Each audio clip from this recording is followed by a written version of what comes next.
Today's story is about a girlfriend faking a business conference to visit her ex and ends with him showing up at the arrivals gate with her strict parents, watching her walk out holding his hand, being disowned on the spot, and getting her stuff handed back in a box. Let's get into it. I, 29 male, work as an electrical engineer for a manufacturing company.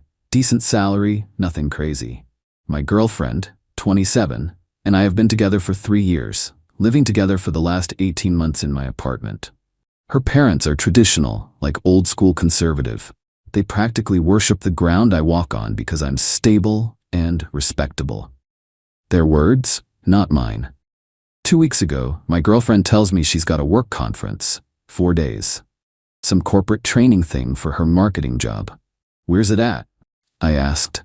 Out west, companies flying us out, super boring but mandatory. Something felt off. She'd never mentioned any conference before. No emails about it, no calendar invites, nothing. But I didn't push, just nodded and said, "Cool, have fun." Here's the thing about my girlfriend. She's not great at covering her tracks. She left her iPad at home connected to her iMessage. I wasn't snooping. I went to use it for a recipe while cooking dinner, and a message popped up from someone saved as Work Regional Manager. The message read, "Can't wait to finally see you again, baby. 4 days isn't enough, but I'll take what I can get." My stomach dropped. I scrolled up. Months of messages, explicit stuff, plans, I miss your body. Remember when we used to? My girlfriend doesn't compare to you. Wait, his girlfriend? Turns out Work Regional Manager was her ex-boyfriend from college. They dated for 2 years before she met me. According to these messages, they'd reconnected about 5 months ago. Work started with innocent catching up, escalated to, well, you can imagine. The conference? A trip to visit him. He'd booked a hotel, 4 days of whatever, while I sat at home like an idiot. I sat on that information for maybe an hour. My hands were shaking. 3 years. 3 years of my life with this woman. I'd been planning to propose next spring. But here's where I made a decision that some might call petty. I call it strategic. Her parents live about 40 minutes away. They're deeply religious, incredibly strict about family values, and they've made it crystal clear that infidelity is the ultimate sin in their book. Her mom once told me she stopped speaking to her own sister for 2 years after the sister had an affair. These are not forgiving people. I checked my girlfriend's flight details. She'd left her laptop open with the confirmation email. Departing Thursday 7 a.m., returning Sunday 5:30 p.m. I had 4 days to plan. Update 1, the setup. So I spent those 4 days being the perfect boyfriend. Texted her sweet messages. "Miss you, baby. Hope the conference is going well. Can't wait for you to come home." She responded with lies. "So boring here. Wish I was home with you." Learning so much, though. Meanwhile, I was busy. First, I packed her stuff. Not aggressively, just methodically.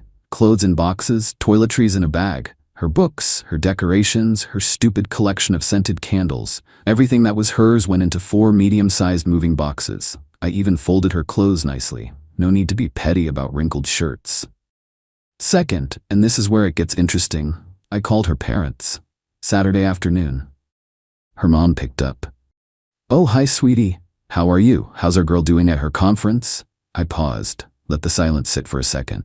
"Actually, that's why I'm calling. I wanted to surprise her at the airport when she gets back tomorrow. Pick her up with flowers, maybe take her to dinner. I know you two have been wanting to see her, and I thought maybe you'd want to come along? Make it a whole family welcome home thing." Her mom loved this idea. "That's so thoughtful. Her father and I would love that." "Great. Her flight lands at 5:30 p.m., Terminal B. I'll pick you both up around 4? We'll be ready." I felt sick hanging up. This was going to hurt her parents too, and they didn't deserve it. But they deserved to know who their daughter really was. And honestly, if I just told them, they might not believe me. They needed to see it. The next part was harder. I needed to confirm the ex would be at the airport with her. I created a fake Instagram account. Looked through his public posts until I found enough information to seem legitimate. Then I DM'd him pretending to be a photographer doing a project on airport reunions and goodbyes. "Hey, I noticed from your posts you travel a lot. Any chance you're seeing someone off at the airport this weekend? I'm documenting emotional moments for an art project. Would love to capture something authentic. He actually responded. Dude was not smart. Ha, actually yeah. Dropping my girl off Sunday evening. She's flying home. We could do something if you want. His girl. She was his girl now. Amazing. What terminal and time? I'll be there with my camera. He gave me the details. Terminal B, around 5 p.m. Exactly where I'd be with her parents. Everything was falling into place. Sunday morning I barely slept. Kept going over the plan. Was this too much? Too cruel?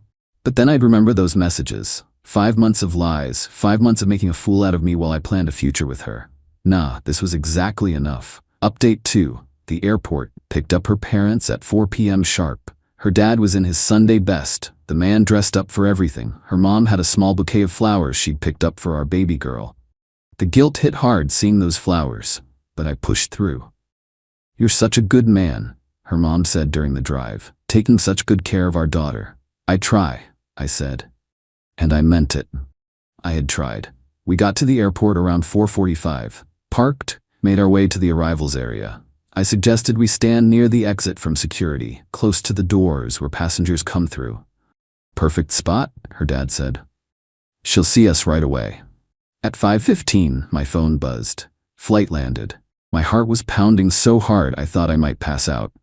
She's landed, I told them, checking the arrivals board. Should be out in about 15 minutes. Her mom was practically bouncing with excitement. Her dad had his camera out, ready to capture the surprise. 5:27 p.m. People started trickling through the doors. Business travelers, families, couples reuniting. 5:31 p.m.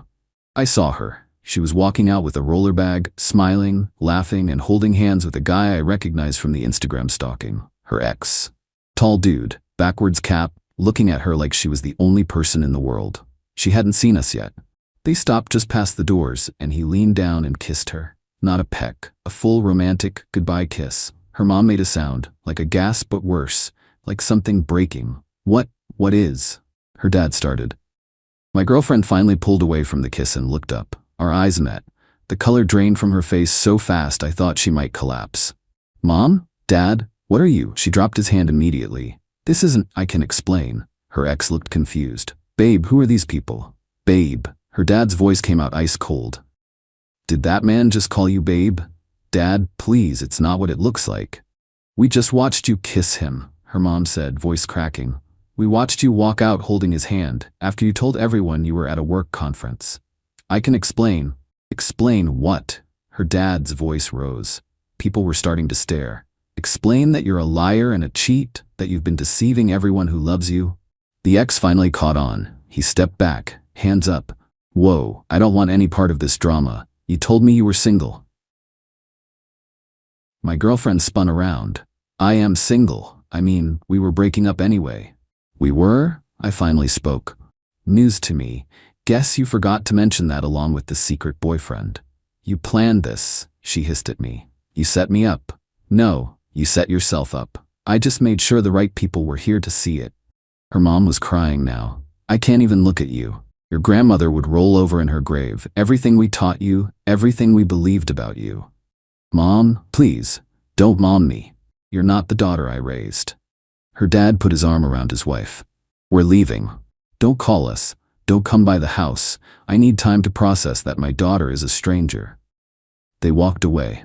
Her mom never looked back. Her dad did once, and the disappointment in his eyes was heavier than any words. My girlfriend stood there, tears streaming down her face.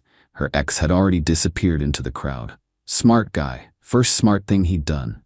I reached down and picked up the box I'd brought. Set it at her feet. Your stuff. Everything that was yours at the apartment. Keys are in there too. I changed the locks this morning. You can't do this to me. I didn't do anything to you. You did this. You made every choice that led to this moment. I just stopped pretending I didn't know about it. Where am I supposed to go? I shrugged. That sounds like a you problem. Maybe call your boyfriend. Oh wait, he just found out you lied to him too. I turned and walked away. You're going to regret this, she screamed after me. I'll make your life hell. I didn't look back either. Update 3. The aftermath. It's been 3 weeks since the airport. Buckle up, because the entitlement and delusion from her side has been absolutely unhinged. First 48 hours were quiet. I think she was in shock. Then the texts started. Day 3. We need to talk. You owe me a conversation. I owe her nothing. Didn't respond. Day 4. I can't believe you humiliated me in front of my parents. That was cruel. I had a moment of weakness and you destroyed my entire life. A moment of weakness. 5 months is a long moment. Day 5. Her sister called. I'd always liked her sister. She's more grounded than my ex. Hey, I'm not calling to yell at you. I just want to understand what happened. I told her everything. The messages, the fake conference, the ex. She was quiet for a long time. I knew something was off with her lately. I didn't think she was capable of this. Neither did I. My parents are a mess. My mom hasn't stopped crying. My dad won't even say her name. I'm sorry they're hurting. That wasn't my intention. I know. Honestly, if you'd just confronted her privately, she would have lied her way out of it. Made you look crazy. Made my parents think you were the problem. This way, there's no spin. They saw it themselves. That validation helped more than I expected. Day 7. My ex showed up at the apartment, banging on the door at 11 p.m. Let me in. I have stuff in there. You can't keep my property. I opened the door but kept the chain on. I gave you everything that was yours. It was in the box. You kept my jewelry. My grandmother's necklace. Your grandmother's necklace is around your neck right now. I can literally see it. She touched her neck, realized her lie was already dead. This isn't over. I'm calling the cops and telling them you stole from me. Go ahead. I have a detailed inventory with photos of everything I packed. I also have screenshots of your messages with your ex confirming your trip wasn't a work conference. I wonder if the police would be interested in seeing those while you're filing a false report. She turned red. Actual fury in her eyes. You're a psycho. No wonder I cheated. You're controlling and you spy on people. I saw a message pop up on a shared iPad. That's not spying, and if I'm so controlling, you should be thrilled to be free of me. Goodbye. Closed the door. Heard her kick it once, then silence. Then her car starting up and peeling out of the parking lot. Day 10. The ex reached out to me via Instagram DM. Hey man, I just wanted to say I had no idea she was still with someone. She told me you guys broke up 6 months ago. I feel like crap. If I'd known, I never would have started anything with her. I was surprised by this. She lied to both of us. I don't blame you. Just do yourself a favor and stay away from her. Trust me, I'm done. She's been blowing up my phone trying to get back together since the airport. I blocked her yesterday, so she got dumped by her backup plan too. Interesting. Day 14. Her best friend sent me a long message. This woman has never liked me, always gave off jealous vibes, but suddenly she wanted to mediate. You need to give her another chance. She made a mistake. Everyone makes mistakes. You're ruining her life by being so cold. She ruined her life. I'm just not participating in the cover-up. Her parents won't talk to her. She's couch surfing. She lost the guy she left you for. Haven't you punished her enough? I haven't punished her at all. Consequences aren't punishment. They're just what happens when you do stupid things. She called me heartless. I thanked her for her input and blocked her. Day 16. This is where it gets legally interesting. My ex sent a formal-looking email claiming I owed her $4,000 for her share of the apartment and furniture we'd purchased together. Here's the thing. The apartment lease is solely in my name. She was never on it because her credit was bad when we moved in, and I never added her later. She paid me half the rent in cash each month, but there was no legal agreement. As for furniture, I bought everything, every single piece. She'd chip in occasionally for groceries, but the couch, the TV, the bed, the kitchen stuff, all on my credit card, all in my name. I forwarded the email to my buddy who's a lawyer. He laughed. She has no case. She wasn't on the lease, there's no cohabitation agreement, and unless she has receipts proving she purchased specific items, she can't claim anything. This is a scare tactic.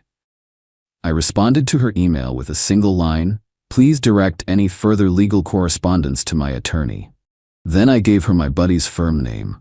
Never heard about that again. Day 18. Her dad reached out. This one surprised me. "Son, I owe you an apology." "Sir? Not for what happened at the airport, that needed to happen, but for the position my daughter put you in. You shouldn't have had to be the one to show us who she really is. We should have seen the signs ourselves. I'm sorry it happened this way." I know you probably don't want to hear this, but you dodged a cannon. My wife and I have been talking, and there were red flags we ignored over the years because she's our daughter. Little lies here and there, blaming others for her problems, taking shortcuts. We enabled it because we wanted to believe the best. I appreciate you saying that. Take care of yourself. You're a good man. You deserve better.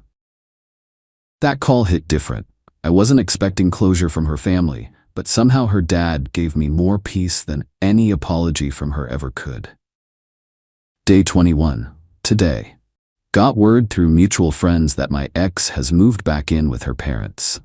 Apparently, after 3 weeks of couch surfing and burning through every friend she had with drama, she finally crawled back home. Her parents let her in, but with conditions. She's basically living under their roof with no freedom, working to earn back trust, no going out, no social media, church every Sunday, weekly dinners where she has to listen to lectures about morality. Sounds like hell. But it's a hell of her own making. The ex-boyfriend has completely disappeared from the picture. I heard he's already dating someone new. My ex apparently texted him 30+ times after the airport before finally giving up.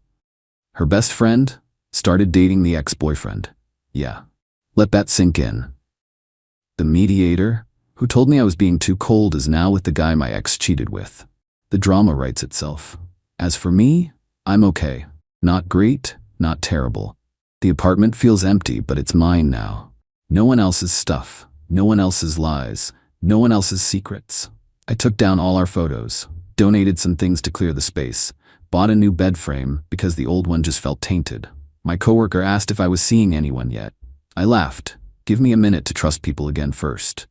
Some days I wonder if I went too far. Bringing her parents to the airport, setting up the public confrontation, that was calculated.